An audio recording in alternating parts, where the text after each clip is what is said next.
How to reset or change Fantasy Premier League password. Hello everyone, I am Bishaka and welcome to our channel. Let's get right into the tutorial. Open your preferred browser first and in the search bar search for fantasy.premierleague.com.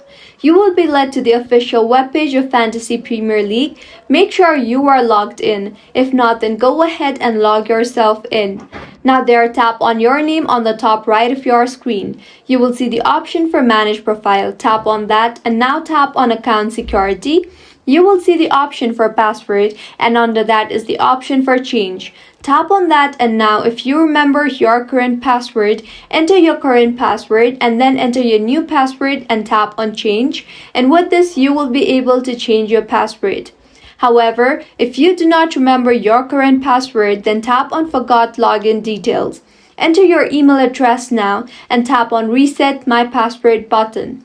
You will receive an email in the email address that you just entered, so go ahead and open your inbox. You can see I have received the email. Tap on Change Password button there. Now enter your new password and then re-enter your new password. Make sure you meet the requirements of the password while setting the password and now tap on Change My Password. With this, your password will be changed successfully in Fantasy Premier League. If you find this tutorial helpful, do subscribe to our channel. Thank you for staying with us until the end.